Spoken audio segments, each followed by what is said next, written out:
Cette vidéo est uniquement à des fins éducatives et non pour promouvoir l'utilisation de substances illégales. Ne me demandez pas de source, j'en donnerai pas. Et pour terminer, s'il vous plaît, regardez la vidéo en entier avant de la commenter. Bonjour à tous, sujet du jour, le YK11. Basé sur son activité et sa structure chimique, le YK11 a plus en commun avec les stéroïdes que les SARMs, bien qu'il soit classé uniquement dans la catégorie des SARMs. La structure chimique du YK11 est semblable à la DHT, qui est une hormone qui est créée à partir de la testostérone dans le corps et qui est responsable des principales caractéristiques masculines comme la pilosité, la masse musculaire et la voix grave. Donc le YK11 active quand même les récepteurs aux androgènes dans l'organisme au même titre que les stéroïdes. Selon les études cellulaires préliminaires, le YK11 augmenterait la masse musculaire mais aussi la densité osseuse. Vous remarquerez que j'ai dit études cellulaires parce qu'il n'y a même pas encore d'études animales sur le YK11 et son profil d'innocuité n'est pas clair. Assez ironique de voir tous ces jeunes adultes qui sont effrayés par les stéroïdes mais qui paradoxalement se jettent sans hésiter sur des produits expérimentaux sur lesquels on n'a absolument aucun recul ni données probantes.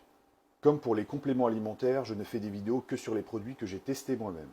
La molécule YK11 m'intéressait particulièrement parce qu'elle a une caractéristique unique, c'est l'inhibition de la myostatine. En effet, une étude cellulaire récente a découvert un mécanisme unique de croissance musculaire du YK11, l'augmentation des niveaux de folistatine. La folistatine est une protéine naturelle qui supprime la myostatine, celle qui empêche nos muscles de devenir trop gros. D'ailleurs, pourquoi la myostatine empêche les muscles de devenir trop énormes? Tout simplement parce que c'est un mécanisme régulateur pour la survie. Et oui, trop de tissu musculaire, ça consomme beaucoup trop de calories. Donc d'un point de vue évolutif, c'est non seulement inutile, mais surtout contre-productif. Le YK11 augmente la folistatine, ce qui réduit la myostatine, ça veut dire plus de croissance musculaire potentielle, et en réalité, aucun autre SARM ne propose cette faculté d'inhibition de la myostatine. Vous voyez les fameux blancs-bleus belges, qui sont une race de bovins élevés exclusivement pour la production de viande? Ils sont facilement reconnaissables à leur densité musculaire incroyable. Les mâles atteignent plus de 700 kg à l'âge de 2 ans. L'inactivation de la protéine myostatine est à l'origine de l'hypertrophie musculaire de ces bovins. Ils n'ont plus de mécanisme de régulation limitant la croissance musculaire. Parlons maintenant des bénéfices du YK11. Prise de masse musculaire, augmentation de la densité osseuse, mais aussi prise de force et enfin dureté musculaire. Personnellement, j'en ai pris pendant 1 mois, en combinaison avec mon apport habituel en testostérone, et j'ai surtout ressenti une prise de force. Passons maintenant aux effets secondaires, et ils sont nombreux. Acné, perte de cheveux, mais aussi perte de libido, parce que ça va supprimer votre testostérone naturelle. Toxicité hépatique, baisse du bon cholestérol, élévation du mauvais cholestérol, mais aussi agressivité accrue, et enfin douleur articulaire. Pour ma part, j'ai surtout ressenti plus d'agressivité. En ce qui concerne le dosage du YK11, 10 mg est la dose la plus courante utilisée pour augmenter la masse musculaire. Certains utilisateurs déclarent prendre jusqu'à 30 mg par jour. Personnellement, j'en ai pris jusqu'à 15 mg exclusivement avant l'entraînement.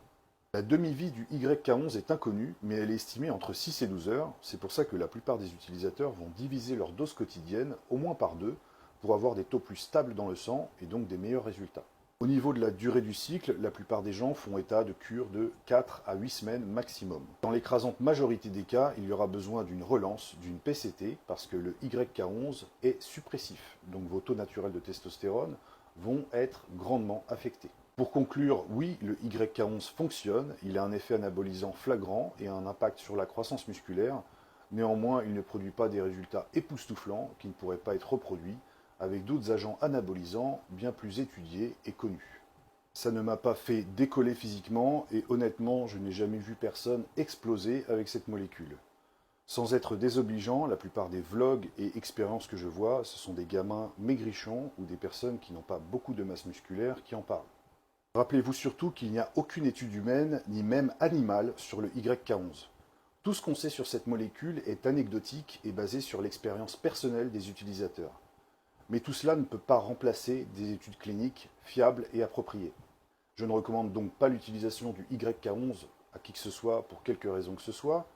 Et pour terminer, rappelez-vous bien que les gens qui prêchent les SARM sont souvent ceux qui les vendent et ceux qui ont des codes promo à proposer.